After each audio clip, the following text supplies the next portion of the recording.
Hi folks, this is Brian Fitzpatrick from Moebius Adventures, here to talk about our first ever episode of our podcast, In the Loop. Tonight we were happy enough to get our table together for our playtest of Tattered Magicks, which is our upcoming game that follows our existing game, Aliens and Asteroids. They use the same system, and we have some of the same people that help playtest Aliens and Asteroids. But for this one's an urban fantasy as opposed to kind of space marine combat. We had 6 players at the table, and we were pleased to be over at our favorite local game store, Petrie's Family Games. They were kind enough to give us the back room to play for the last few months as we've play tested the new game. Cameron and the gang are awesome, so if you're ever in Colorado Springs, I encourage you to stop by. And we had one new player. Vicky joined us last night, as well as Dan, Shannon, Kay, Robert, and KB. And Shannon and Kay and KB were among the original playtesters of Aliens and Asteroids, and they've been kind enough to join us for this urban fantasy adventure. And Robert and Dan were new to the table, and Vicky, we've known for a while. She's been part of a different Aliens and Asteroids campaign that Kay is running over at Petrie's. So we spend a couple of nights a week over at Petrie's having a good time. But we'll let the folks talk for themselves.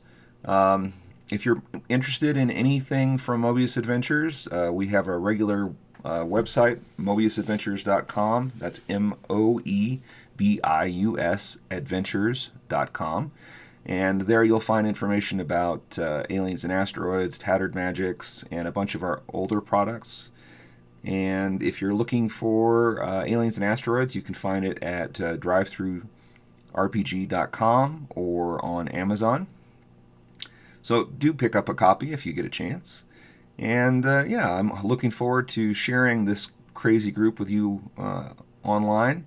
That we have a lot of fun every week. We laugh a lot. And every once in a while I get to shock them a little bit. So we've had a great story so far, and we're going to pick up with the folks introducing themselves. And then next week, since we had a little bit of a trouble recording this week, and we only got the character introductions, next week we'll have the full session so you can kind of hear how the madness and the story unfolds a little bit.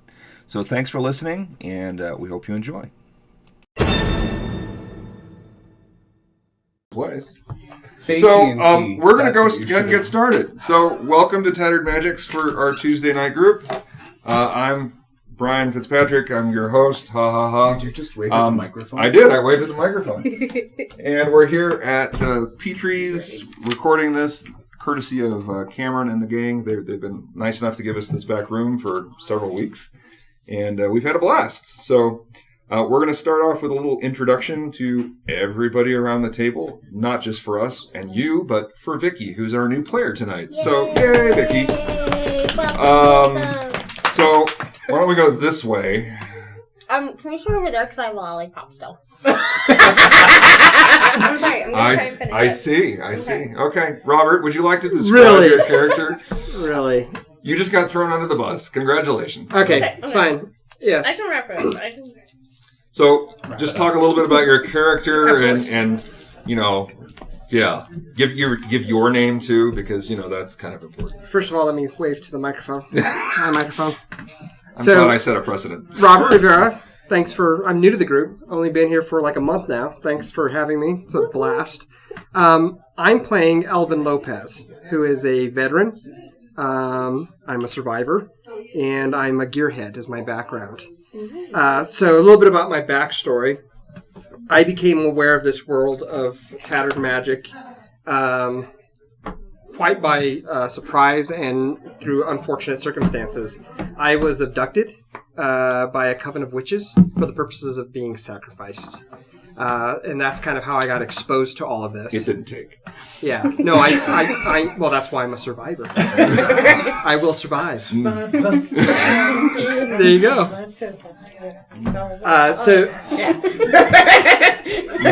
So I've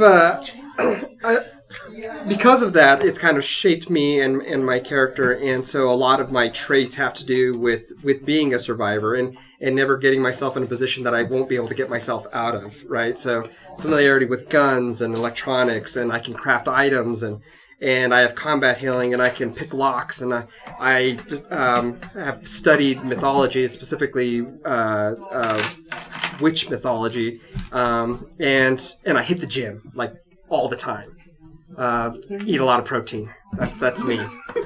And I've been hanging out with these guys for several days in gameplay, right?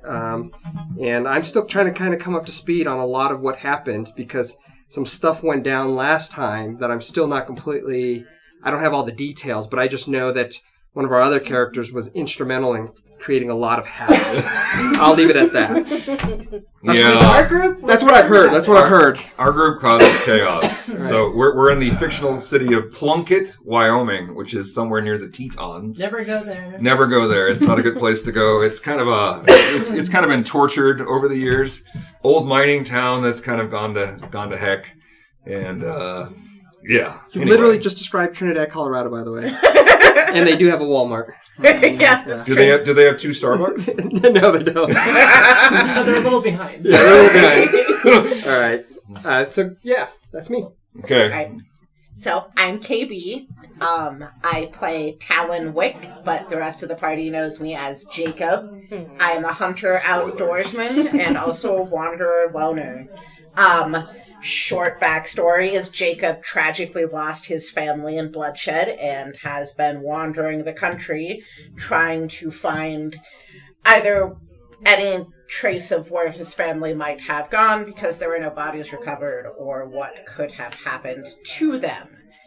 Jacob has... Your name's Talon?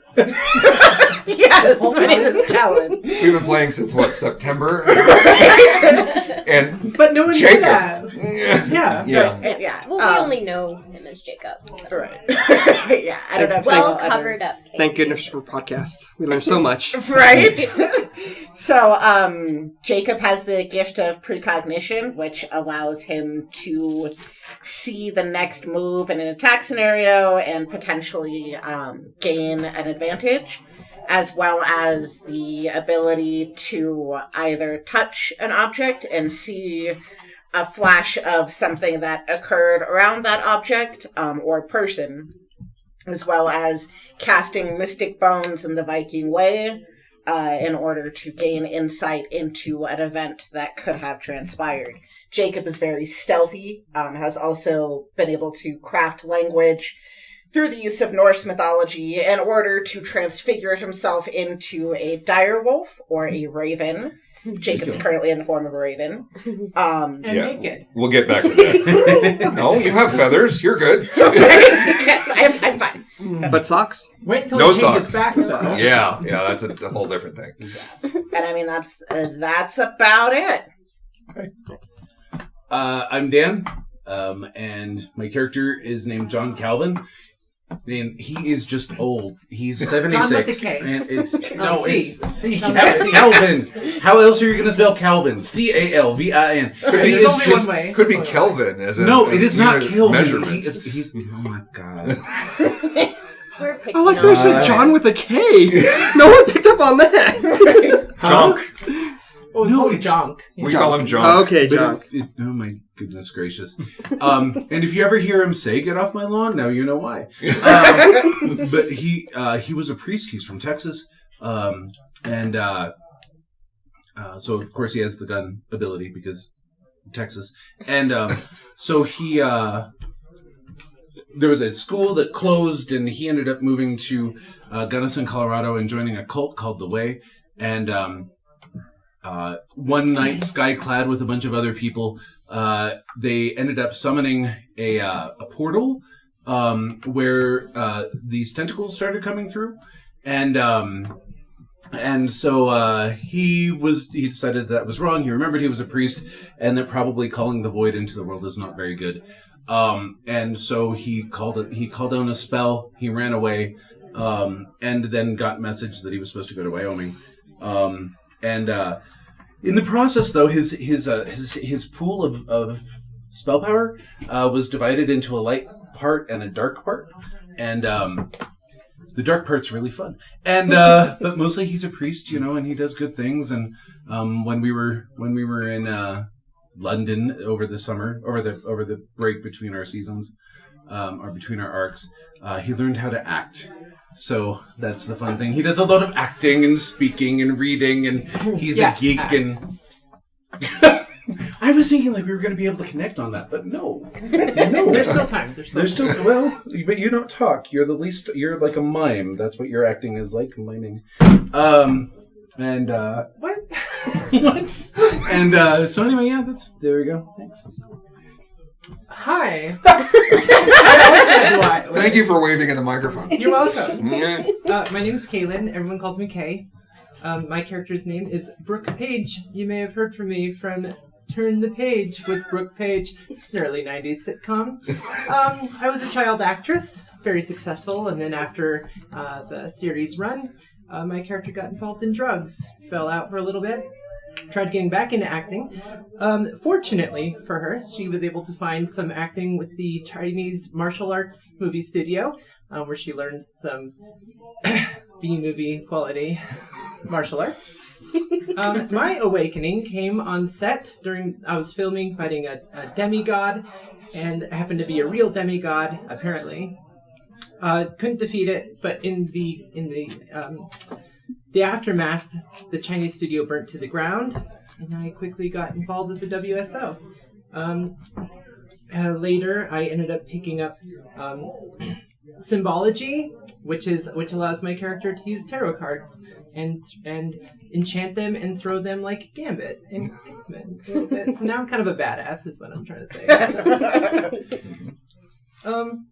Oh, and I'm a really good actress, and I come from an affluent family.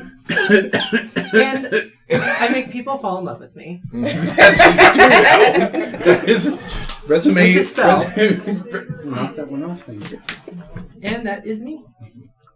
And you got a short one. Yeah, it's pretty short. My name is Vicky. My character's name is Dinah Pitt. Diana Pitt? Diana Pitt. Diana Pitt. But my parents were funny. Real funny. We'll just call you Miss Pitt.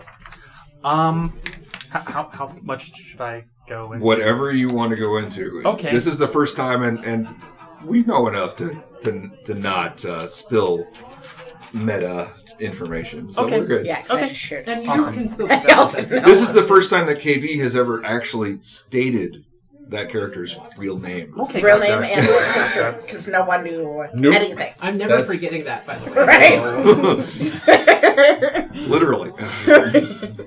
So Diana is a tattoo artist. She lost her son ages ago to disease. And she spent a good part of her life trying to resurrect him. And she decided to go into symbology to try to figure out if there was any sort of like eldritch symbol she could use to help with that. And one day the void answered back. And, I have friends! This doesn't have a camera on it. No camera. When you said tentacles, I was like, oh no, because she's got tattoos of tentacles writhing up around her neck, and sometimes if you're looking out of the corner of your eye, they kind of move. That's not going to freak him out, actually, at all. Like, he'll be very excited about that, and the odds of his pool ever going away were never very good, so... Not now in particular. That's awesome. Her body is basically a canvas for her different experiments and trying to get her kid back all those years ago. And there's one tattoo where it's just completely and utterly blacked out. And she doesn't talk about it. Like, she just completely blacked out. So, we don't talk about that one. Like a sleeve on the arm? Yes, Okay. like completely and utterly blacked out. Can I ask which arm? Left. Okay, thank you. Mm-hmm. And that's all I got for now, so... That's awesome. Yeah, great. We great. dig. Okay. So I'm Shannon. Leave the room. Hello. Come on, I'm the last one. So my name's Shannon, and I play Ryder Harlow. I'm young, scrappy, and hungry, and I want to be everybody's friend. And Brooke's Patsy. Yes, and Brooke's Patsy. Yeah, Right. Patsy. Yeah, that's a word. I like to show everybody the picture of my dog Camel, but my dog is not with me because he's old and retired. But I do like to talk about him. I'm a wandering EMT, and I got affected by the other side. Like, growing up, I was in a family of ghost hunters, and I essentially got separated from my parents during one of their shoots because they were doing like a, low-level TV show, and I encountered a ghost. And through that ghost interacting with me, I kind of learned about alchemy, and I essentially make potions or bubbles or different things that could help the team or hurt others. I've made alchemy fire a couple of times successfully, so that's good. And a Red Bull. Yes, I made a cotton candy energy drink for the old man. And he drank it. He did, surprisingly. Did we clarify that John Kelvin is 76 years old? 76 years old. 76. Okay. Whereas, like, That's when he's suffering. I'm old enough to drink. That's about all I've... Drink milk out of your mama's... Shut up. Oh, Lord. I don't drink milk. I'm lactose intolerant. So... I know, I get it. It's a joke. It's okay. This is when we wish microphones had, like, pictures. Yeah. Because cameras. That's right. Yeah. Because seriously, this look would... Yeah, we just need a camera on you for all of your reactions, honestly. Uh-huh. Uh-huh. And are you going to mention pie? Oh, I love pie. So there's a small little diner in the town of Plunkett. It's called the Bloody Pie. It's run by this wonderful woman, Athena. And we basically go there for all of our meals, and I eat nothing but pie. No matter what kind of pie she's serving, that's what I'm eating. Type 2 diabetes. Unless it's quiche, which Ryder does not trust at all. Which we learned last time. Yeah. Mm-hmm, yeah. Ryder will not eat quiche. That's basically the recap for our last time was an hour and a half of us talking about quiche. No. There was other stuff that happened. There was more that went on. But yeah, I carry like recording stuff with me, which I sometimes forget to turn on. I enjoy talking on the walkie-talkie. I don't know what else to say about me. You got your camera? Oh yeah, and I got like this old camera that uses film. Wow, I sound really naive right now. I'm sorry. You're tapping into Ryder. You're tapping Ryder. I am slowly transforming. Right. I have a camera. All right. Okay. I think that's it. Okay.